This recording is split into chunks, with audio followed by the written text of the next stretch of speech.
हम आपको पढ़ाने के लिए यहाँ नहीं आए हैं। CBP प्रोग्राम के अंतर्गत we have to share some new ideas which has been formulated by CBSE. Learning outcome decide करने से पहले हमें लर्नर भी मालूम होना चाहिए। Suppose I am teaching political science and if my topic is democracy. So suppose for the first day when I came to teach them, so I will first define what is democracy. Honorable Principal Madam, Honorable Management Officers और मेरे अनुज doctor Manu Bhatt जो आपके resource persons हैं and all respected teachers, it's a very good morning to all of you.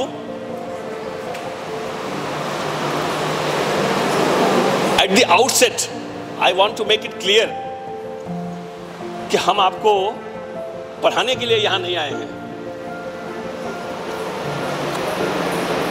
आपको CBP programme के अंतर्गत we have to share some new ideas which has been formulated by CBSE regarding strengthening assessment and evaluation practices. We will share the information provided by CBSE, designed by CBSE, formulated by CBSE, जो आपको जाननी चाहिए। तो अच्छा session बीतेगा और 2 दिन हम लोग असेसमेंट पे बात करेंगे। इवैल्यूएशन और असेसमेंट ये एकदम नया टॉपिक है और थोड़ा सा हम लोग कल NCRF पे बात करेंगे। क्यों? क्योंकि अब असेसमेंट का वो क्राइटेरिया चलेगा। Do you know why NCRF is prepared? कोई बता सकता है? नेशनल एजुकेशन पॉलिसी, NCF और NCRF तीनों का क्या कोरिलेशन है? क्योंकि वहीं से बात हम लोग शुरू करेंगे।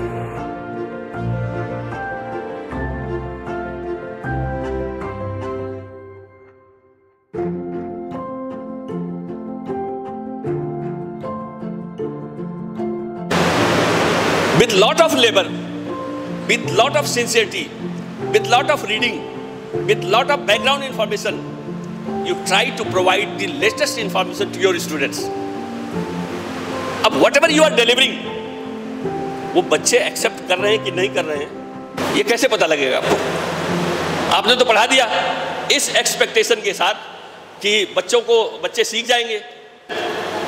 असेसमेंट के कितने कंपोनेंट हैं, पहले तो वो आपको वो समझना है। Number 2, elucidate the concept of periodic test as a part of internal assessment. Periodic test, internal assessment, अब आगे हम इसको बताएंगे कि इंटरनल असेसमेंट तो करेंगे, लेकिन what will be the modality of internal assessment? Internal assessment कैसे करेंगे? क्या what will be the term of reference to undertake the process of internal assessment, वो आपको जानना चाहिए। वो भी हम आपको साथ शेयर करेंगे। उसके बाद to prepare a blueprint and question paper for curriculum, classroom transaction और असेसमेंट, इन पर इसमें बच्चों का बिहेवियर भी आता है, डिसिप्लिन भी आती है, पढ़ाई भी आती है, अटेंडेंस भी आती है, सब कुछ इसमें आ जाता है। आप 3-4 पॉइंट, 3-4 सैलिएंट फीचर्स आप लिखिए और पूरा ग्रुप, पहले सब लोग लिखिए और उसके बाद पूरे ग्रुप का कंबाइन करिए। आप your time starts now and you have to finish it within 10 minutes. Information learning is the journey from information to transformation. Whatever information we give within the classroom, how the students are perceiving them, what are their perceptual errors and how they are interpreting the facts and what transformation that being seen into their personalities. तो एक problem यहाँ पर ये आती है कि हर बच्चा अलग तरीके से परसीव कर रहा है क्लास में। And last assessment, you had discussed about MCQs, that this is the most difficult thing. The child has to study the entire chapter to give a correct answer of 1 mark. I have opted one practice in my classroom which is even more difficult than MCQs, that I ask students to frame the question. Learning as a अधिगम जैसे पूर्व ज्ञान है जो हमने बच्चों को सिखाना है, वो हमको पहले से उसी होना चाहिए जैसे हम उसको पॉइंट आउट कर सकें। और असेसमेंट फॉर लर्निंग जो हमको बच्चों को समझाना है, उनको जो ज्ञान देना है, उनको जो बतलाना है। और असेसमेंट एज लर्निंग जो हमको बच्चों को एग्जाम के माध्यम से, किसी परीक्षण के माध्यम से उनका मूल्यांकन करना है, समझना है, जानना है। सर्कुलेटेड ऑन 18 जनवरी 2019। अब और उसके बाद उस सर्कुलर में उन्होंने ये कहा कि you have to have the assessment in 3 components: assessment of learning, assessment as learning, assessment for learning.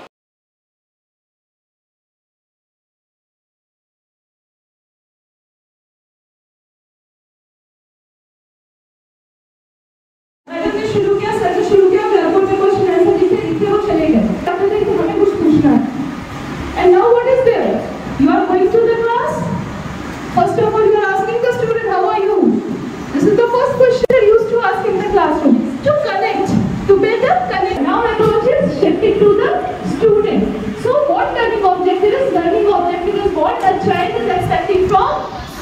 us.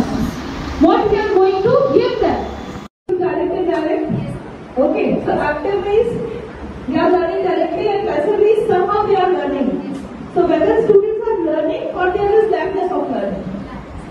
So they cannot be called passive. Inactive student we can learn. Yeah, inactive student or lack of concentration, interest. Inactive student. So there are some more points. No learner and writer. क्या issues face करते हैं? बच्चे का क्या problem? बच्चे का problem क्या है? Focus on his studies. We are talking whether the child is he is always living in the classroom. It means the child is not interested in the classroom. There is something.